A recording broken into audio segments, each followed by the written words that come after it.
Have you ever had somebody leave you and they thought when they left you that you wasn't gonna make it? Send them a picture. Do a selfie. I want to check your stability today, okay? I want to check your emotional stability. Are your emotions stable? You don't have to have a perfect person to have a marriage. You don't have to have a perfect job to pay the bills. You can make it on broken pieces. Stop focusing on what you lost and start living on what you've got left. The key is what we do in our times of pain. Pain will change us. Heartache, loss, disappointments, they don't leave us the same. If you go through a divorce, a friend betrays you, eventually that will pass. You'll get through it, but you will be different. Now, how the pain changes you is up to you.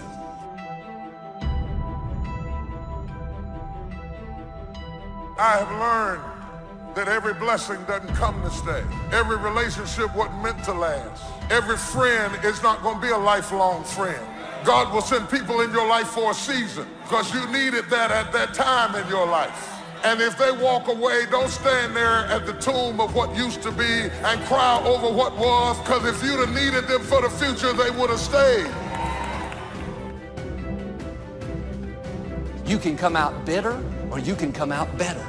You can come out defeated, giving up on your dreams, or you can come out with a new passion, excited about the new opportunities in front of you. All of us experience pain. My challenge, don't just go through it, grow through it. That difficulty is an opportunity to get stronger, to develop character. Anybody can give up. Anybody can let it overwhelm you. But you know what that's doing? Wasting your pain.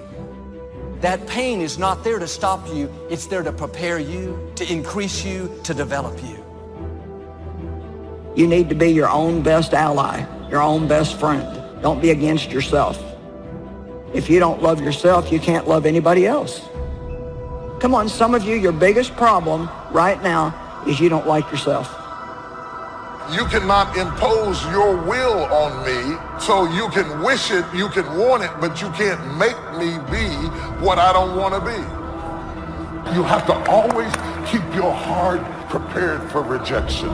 Never get so comfortable in the lap of the applause of men that you actually believe it, because it is easy to love people when other people love them. The hardest time to love people is when everybody turns against them and they're writing about them and they're talking about them and they're in the news and they're in the paper and they're everywhere. And that's why I exalt loyalty above everything else, because I appreciate most not the people who are with me when people are with me. I appreciate people who are with me when everybody turns against me, and you knock on my door and say, I still love you. Now you got clout with me.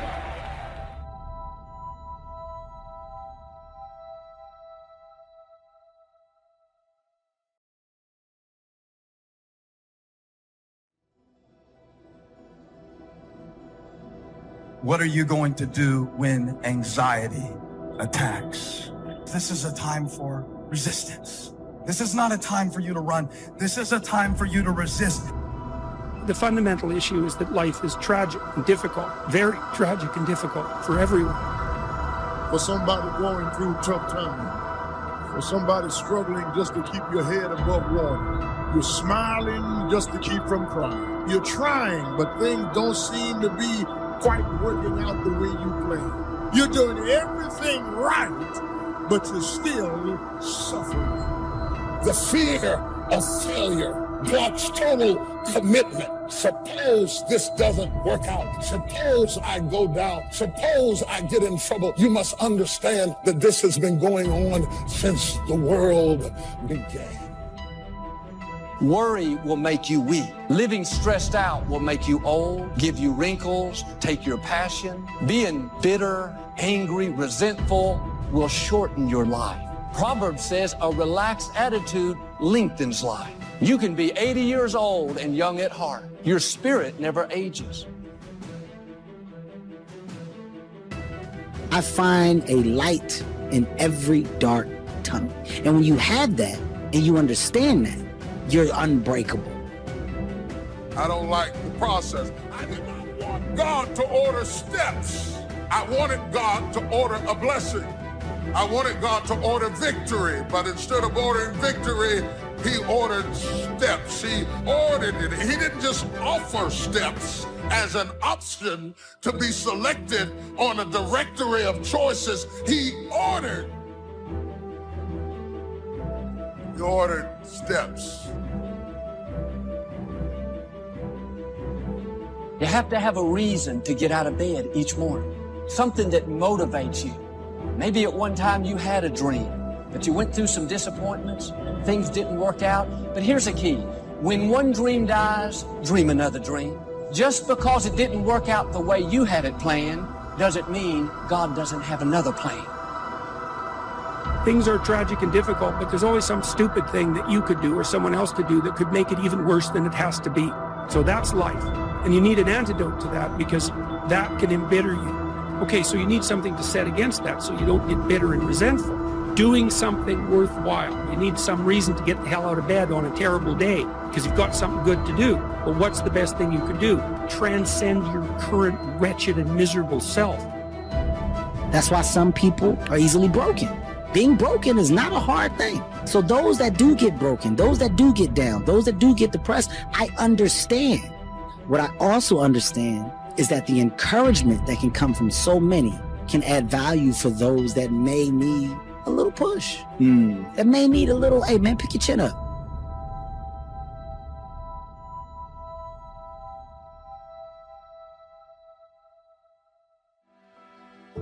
Realize this, just because it's a chapter, it doesn't mean it's your whole story. So for me, I just understand that it's very important to embrace pain, to go through it, because I believe the foundation of all strength is pain.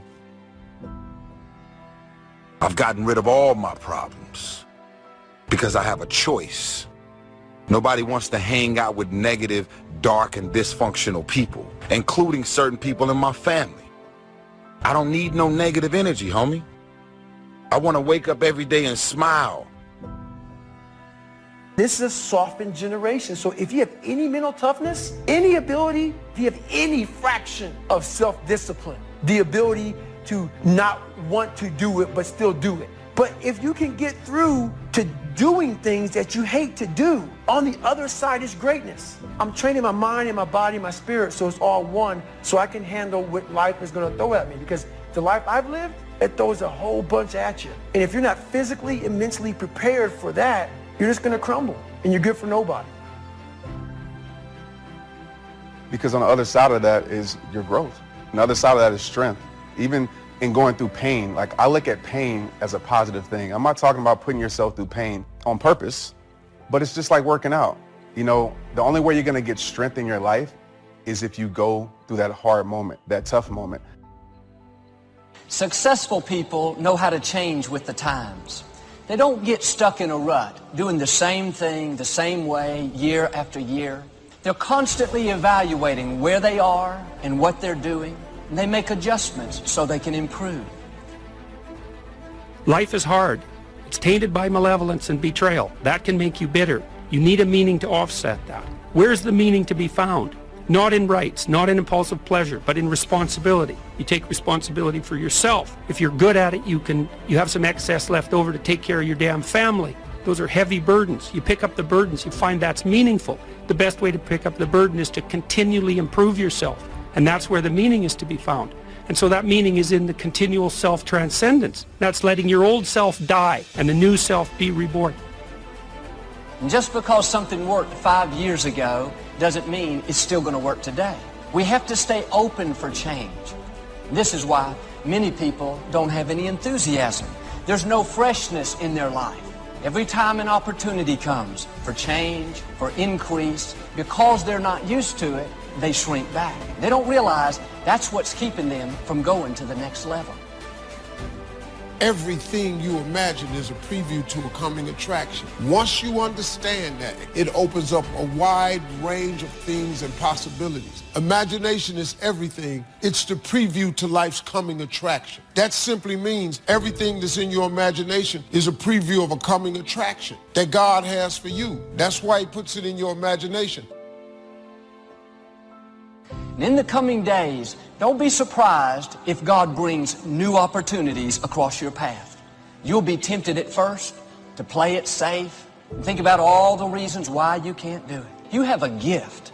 You have something to offer. Don't use your God-given talents for the wrong purposes.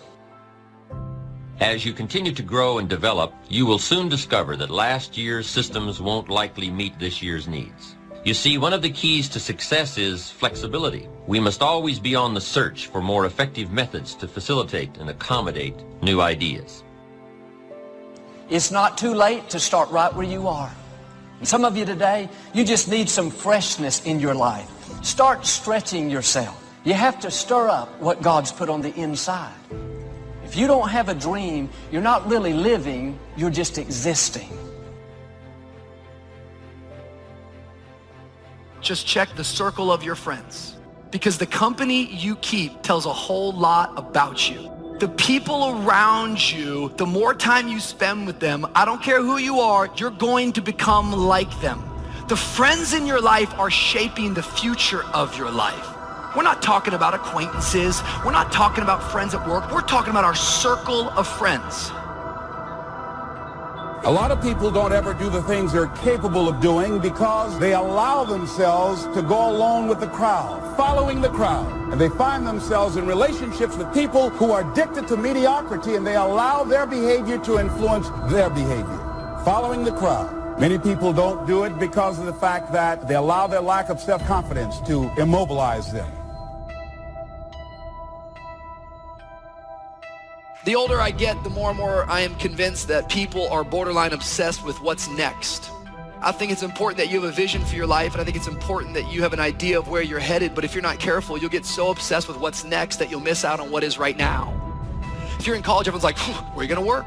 You work for a little while as a single person, everyone's like, when are you gonna get married? You get married, everyone's like, when are you gonna have kids? I'm like, when are you gonna shut up?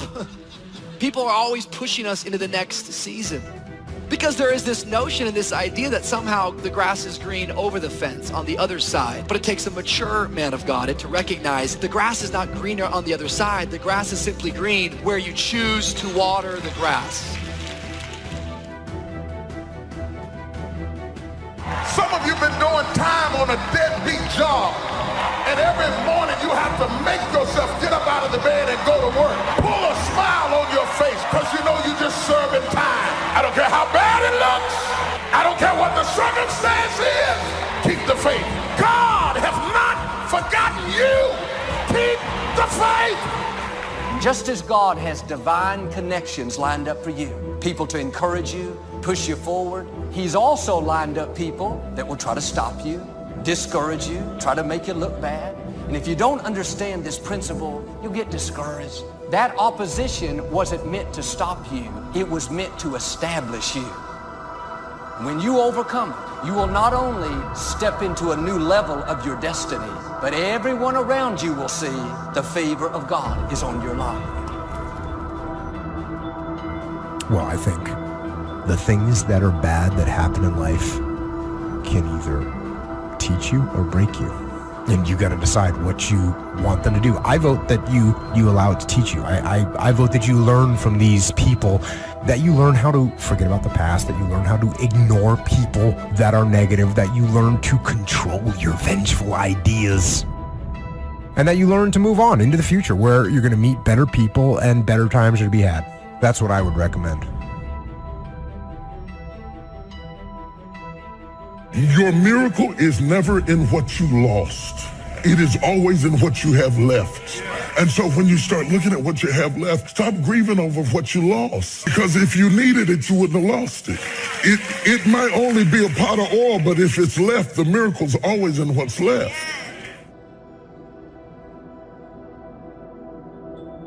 I'm not telling you to change your heart and your desire to help people. What I am trying to tell you is that your circle should not be full of people that are pulling you down. Your circle should be full of people that are pulling you up.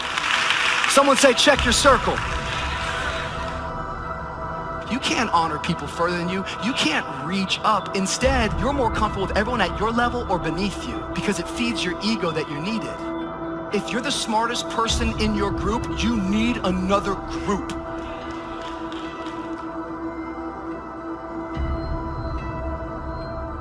everything magic is challenging. But once you figure out the challenge and go for it, then the magic occurs. Let me tell you how magical people working together is. If 2 or 3 agree on a common purpose, nothing is impossible. Just try that on for your mental size. If 2 or 3 agree on a common purpose, nothing's impossible. Everybody's looking for a challenge. Here's what I teach. Here's the best challenge in the world. Let's go do it. Not you go do it. Let's go do it. If 2 or 3 of us decide on a common purpose to do it, nothing's impossible. Working together, organizing. When everybody's an independent, now it's a little more challenging. It is challenging. You've got a variety. But that's what makes life, the variety. Don't isolate yourself and think, well, I'm strong enough. I'm tough enough. I'm talented enough. Are you flying solo? Or do you have a community of faith? People flying with you, watching over you, encouraging you, inspiring you. Here's one of the powers of working together, shared testimonials. If I've got somebody new and you're there and I'm there, I give them my testimonial, you give your testimonial. Maybe what tips the scales in getting me a new person is not my testimonial, but my partner's testimonial, somebody I'm working with.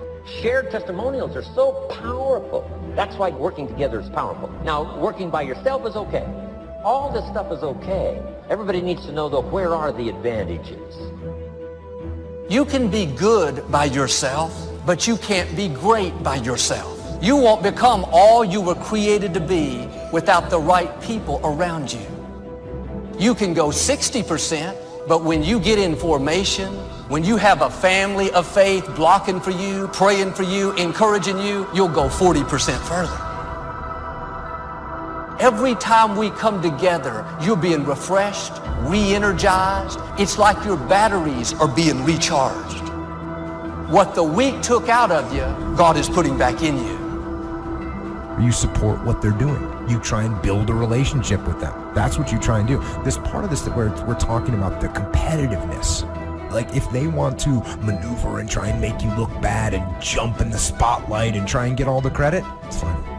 Let them do it. And everyone is going to see what they're doing. And they might not see it immediately, but they will eventually be found out. So do your best to support them. Do your best to help them. Do your best to build the relationship.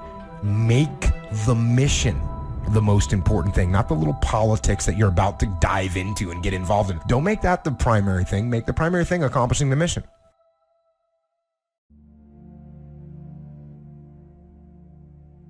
Whatever you do, don't let life change you.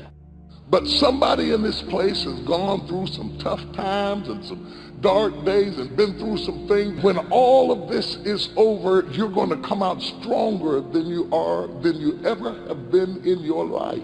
Don't panic. Don't faint. It's just a test.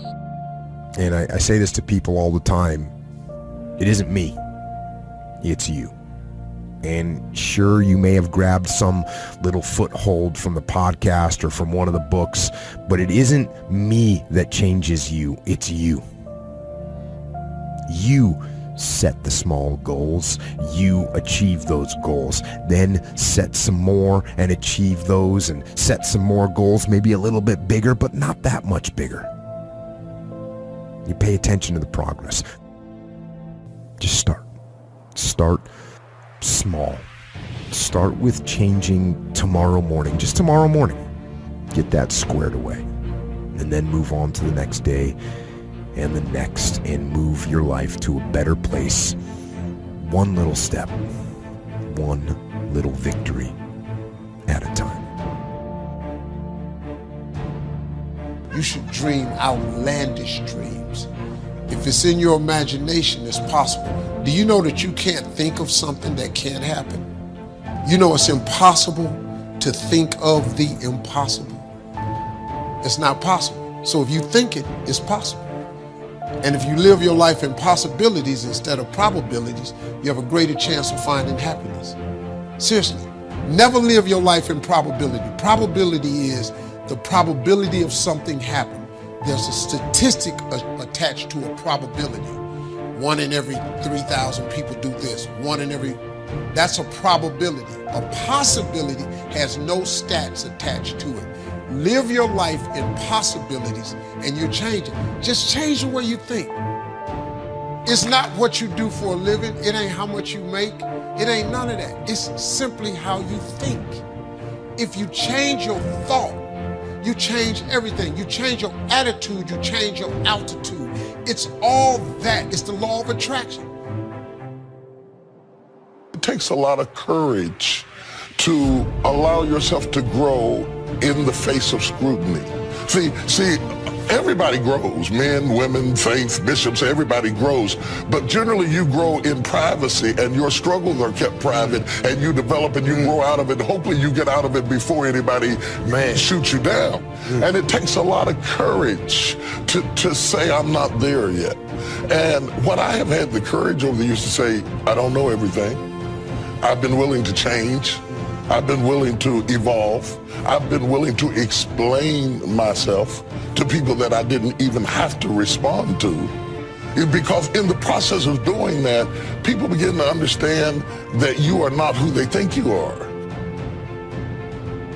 If you want the future to change for you, you've got to change. If you don't change, the next 6 years of your life is going to be just like the last 6. You'll still be behind on your bills. You'll still be behind on your promises. If you will get better, everything will get better for you. What a clear message that was for me. If you'll change your philosophy, if you'll change your habits, if you'll change and accept some new disciplines, if you'll turn the corner where you've been in the past, go for a new life for the future, all kinds of remarkable things will happen for you if you will change. I've been challenged by other people. I've had other people put the mountain in front of me and say, Maxwell, go climb that. And I can tell you right now, I've taken that challenge sometimes and climbed that mountain and felt that I accomplished something great. But let me tell you something about other people's challenges. I may go do that or try to do that, but that may not be where I need to put my time, effort, and energy. Instead of letting other people challenge you, challenge yourself. You know your strengths. You know your dreams. You know your heart. So why don't you sit down and reflect for a moment and ask yourself, what do I really want to accomplish that I haven't accomplished yet? I mean, get on your agenda. Get in your area, in your space, and say, I need to challenge me.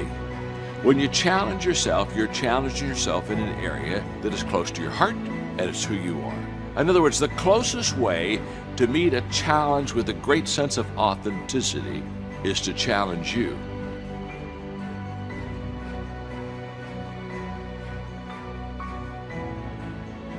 Before I met Mr. Shoaff, I used to cross my fingers and say, I sure hope things will change. I was hoping the government would change and the tax structure would change and that my boss would change and pay me more money. I was hoping that, economics would change and prices would come down. And I was hoping that circumstances would get better. And then I discovered from my teacher that those things are going to continue the same. In fact, all of those things that happen to us is kind of like the wind that blows. And the wind blows on us all. But if you just let the wind blow, I'm telling you, it won't take you where you want to go.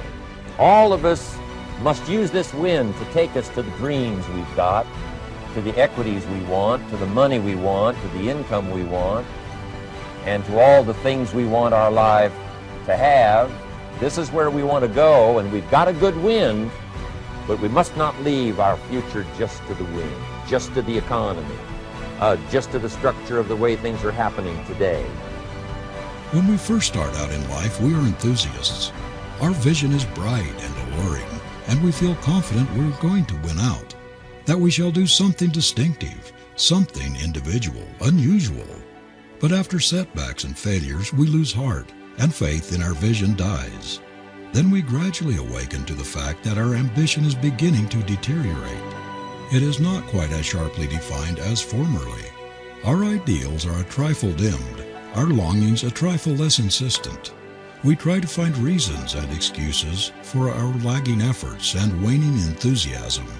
We think it may be due to overwork, because we are tired and need a rest, or because our health is not quite up to standard, and that by and by our former intense desire to realize our dreams will return. But the whole process is so insidious that before we realize it, our fires, for lack of fuel, are quite burned out. Stories of success are all around us, everywhere. Take the time to talk to these people or read their stories. You might learn something. You might find out that they have already traveled the path you are now on. To be a good person, you have to have ambition. You have to try to do something good with your life. You have to try to get out of where you are today or make where you are a better place tomorrow. You have to, or anything else is a waste. When you get up tomorrow morning and are standing in front of the mirror getting ready for the day, remind yourself that you are somebody, that you are important, and that you can make the changes that will move you closer to your ideal future. Many of these people have written books on their journeys. These books tell the stories and give the secrets that we can all learn from. If you believe you can enrich yourself by deluding others, you can end only by deluding yourself. It may take some time, but just as surely as you breathe, you'll get back what you put out. Don't ever make the mistake of thinking you can avert this. It's impossible. The prisons and the streets where the lonely walk are filled with people who tried to make new laws just for themselves. We may avoid the laws of man for a while, but there are greater laws that cannot be broken. An outstanding medical doctor recently pointed out 6 steps that will help you realize success. 1, set yourself a definite goal. 2, quit running yourself down. 3, stop thinking of all the reasons why you cannot be successful and instead think of all the reasons why you can. 4, trace your attitudes back through your childhood and try to discover where you first got the idea you couldn't be successful, if that's the way you've been thinking. 5, change the image you have of yourself by writing out a description of the person you would like to be. And 6, act the part of the successful person you have decided to become. What we get out of life depends very largely on fidelity to our visions. If we believe in them, we will not let them die for lack of nursing. If we really have ability to match them and are not self-deceived by egotism, petty vanity and conceit, no misfortunes, no failure of plans, no discouragements, no obstacles, nothing in the world can separate us from them. We will cling to them to our dying day. The man who believes in his life vision, who is not a mere egotist or idle dreamer, who sees in his desire a prophecy of something which he is perfectly able to make come true. He is the man who has ever made the world move. He flings his life into his effort to match his vision with its reality.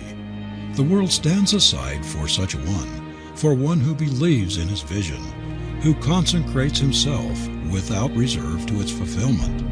You got to learn to let the past go so you can grow. Many people never act on their dreams because they allow their past experiences to determine what their possibilities are. Whatever you've done in the past, that's not a reflection of your possibilities. That's just a reflection of your consciousness. That's just a reflection of your development and your growth. The future is unfolding for you right now. The future is unlimited for you right now. No one knows where you can go. No one knows what you're capable of or what's possible for you. You don't even know that. I had no idea, ladies and gentlemen. No one could have convinced me that I was able to do this.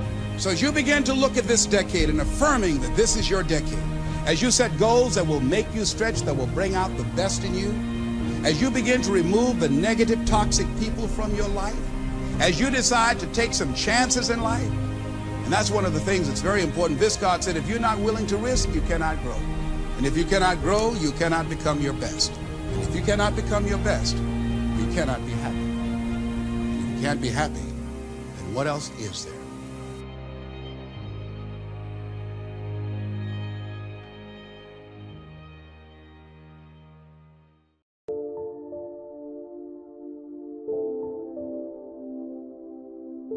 Part of what feeds that hunger. You've got to develop a sense of urgency. Aurelia said, stop living your life like you have 1,000 years to live. In life, you're either here today and you're gone today. If there's something that you want to do and you can't do it all at one time, do just a little bit of it. I like what Robert Schuller says. He said, by the yard it's hard, but inch by inch, anything is a cinch.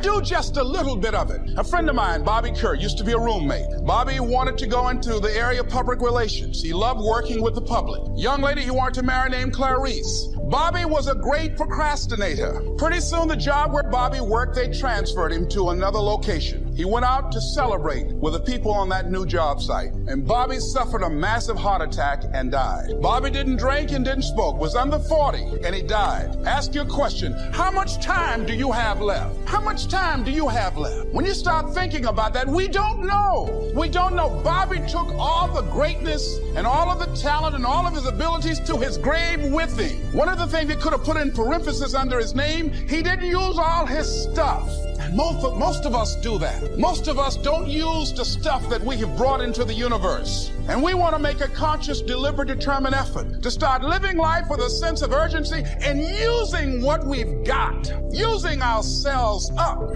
sharing what we brought into the universe to share. Because if we don't, nobody else will. Stop wasting valuable time, knowing that if we begin to live our lives as if each day were our last, our lives will take on a whole new meaning. It take on a whole new expression, valuing each moment that we are blessed with.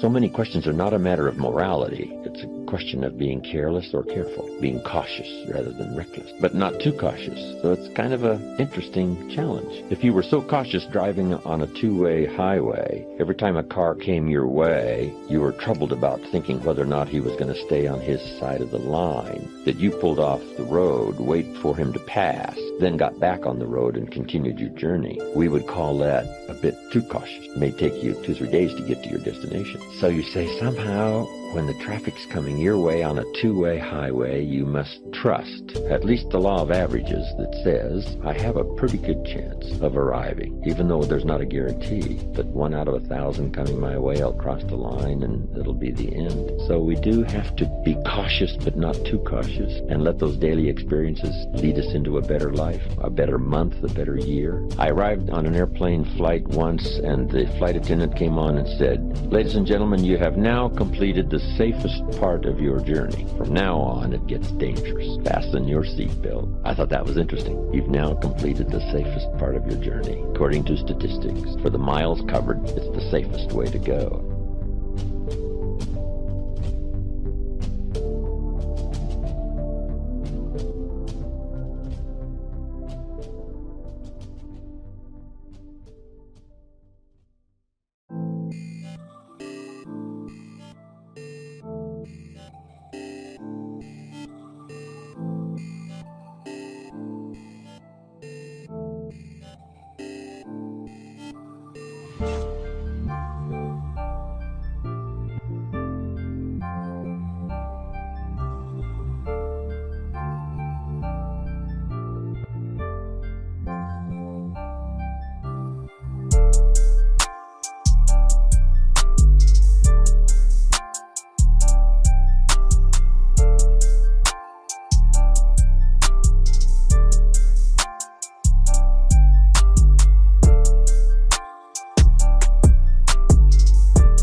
It doesn't matter what you're after, what you're looking to become. If you don't go to the gym, it's gonna hurt you. If you go to the gym, it's gonna hurt you. I'm okay with failing sometimes. I'm humble enough to understand that I can't be good at everything. I understand that I got to continue to work on my craft. I understand that I'm not the best at what I do right now. I understand that. Do what you can, but not what you must. In every circumstance we face, we are constantly presented with these two choices. Where they are on talking to that person that doesn't have a problem laying in obscurity, because you know that when you come out of the dark room, all eyes on you. We live in a culture of business, distraction and noise. And sometimes the only way something's going to change is if we disappear. Sometimes you got to delete the app. Sometimes you have to walk away. I want to improve. That doesn't mean I don't struggle with my motivation from time to time. Doesn't mean I don't get confused or down. Of course I do, but I'm not for sale. You can't buy me. And you know this too. We see friends of ours, even guys in their 60s, and they sold their company for blah, blah, blah. And now they golf 9 days a week or whatever. You know, that's fine, but they're for sale. They were bought. You were bought. You were for sale. I'm not for sale. Rule number 3, serve people. Everything in your life happens for you, not to you. I'm just a huge believer in that. And so my baseball dream ended. I had an injury, probably gave me a premature end to a career that would have ended anyways in hindsight, because I played with enough great players that I kind of know there was a gap in just God-given ability level, not work ethic, but I think to be the greatest, there has to be some proclivity for it and work ethic, right? And so I kind of maxed out my limited abilities. And so when I got released, I ended up moving back home with my parents. I couldn't find a job. I was depressed. I spent about a year at my parents' house. Your muscles are going to tear. But on the other side of that pain, there is a reward. There isn't any regret. You won't regret taking care of your body. On the other side of making those healthy decisions, there is a reward. It's the reward of discipline. It's the reward of longevity. It's the reward of influence. It's the reward of power. Do you want results? Do you want a reward? Or do you want regrets? The decision is yours. It's all hard, so choose your hard. Pain is inevitable and it is unavoidable. Pick your pain. Sometimes you have to fall back into the dark room and focus on it. Everybody wants destiny, everybody wants. Manifestation, everybody wants. Fulfillment, everybody wants the next. Level and a relationship and a higher quality of living. But nobody wants to eliminate distractions. Nobody wants to disappear for 3 months, 4 months, 6 months, and get into a place where you can focus on. Just broke in every way, financially, spiritually, mentally, physically. I remember my dad came home. My dad had just got sober. And my dad said to me, hey, I met this guy at a meeting. I got you a job. You get your ass down there tomorrow morning at 6 a.m. Getting out of this house and getting a job. And I'm like, okay, I have a college degree. You know, I'm being picky for a year, watching Maury Povich reruns every day on TV and Jerry Springer. I go down there at 6 a.m. I walk in, I said, hey, my name's Eddie Milet. I'm here for the job. They're like, what job? I remember this vividly, right? And I'm like, I don't know. They just told me you'd know. And they go, well, we have no idea who you are and we don't know what the job is. They said, do you know who's hiring you? I said, I don't remember. And they go, well, then you need to come back. And I go to the door and I go, wait a minute. His name's Tim. They're like, there's a lot of Tims. And I go, well, I know he must be an alcoholic because he was at a meeting with my dad last night. They go, oh, drunk Tim. We know Tim, right? And where I was a place called McKinley Home for Boys. It was a group home, a campus of group homes. Everybody's got a plan until life knocks them out because we weren't ready for the pain. And when the pain came, we did not process it. Processing pain is a skill set you've got to acquire. It's a type of currency. If you want the future, if you want next level, if you want tomorrow, if you want to manifest, if you want this thing, I don't care what it is, then you're going to have to get acquainted with pain. The pain of discipline, the pain of growth, the pain of learning, the pain of giving, the pain of forgiving. It all hurts. So pick your pain, choose your heart. Because at some juncture in life, at some corner you're going to turn, you are going to encounter pain. And you've got to process that pain well. Hear me when I say it. Pain is unavoidable. It's hard to let go of the past. if you could just shut out every distraction? What if you could just shut up the world for just a season and focus on you? A man is rewarded in public for what he does in private. Can you unplug for just a moment and focus on you? Focus on what matters. Why are you here? What is your destiny? The reason why you don't see it, the reason why it is not manifested, the reason why you are so frustrated. But I realize it's only going to make me more driven. It's going to teach me to do better. It's going to make me want to work a little bit harder to get exactly what I need. Maybe this is the time to say that maybe, just maybe, this is the time for me to humble myself. A lot of people are not ready to be humble. It's okay to have confidence. It's okay to believe in yourself. You're supposed to believe in yourself. But many people are not ready to be taught. Do it now or do it later. Discipline and procrastination. A choice between a disciplined existence bearing the fruit of achievement and contentment, or procrastination, the easy life for which the future will bear no fruit, only the bare branches of mediocrity. The rewards of a disciplined life are great, but they're often delayed until some time in the future. The rewards for the lack of discipline are immediate, but they are minor in comparison to the immeasurable rewards of consistent self-discipline. An immediate reward for lack of discipline is a fun day at the beach. A future reward of discipline is owning the beach. For most, we choose today's pleasure rather than tomorrow's fortune. But failure is how we learn. Failure is how we grow. Failure doesn't make you weak. Failure teaches you.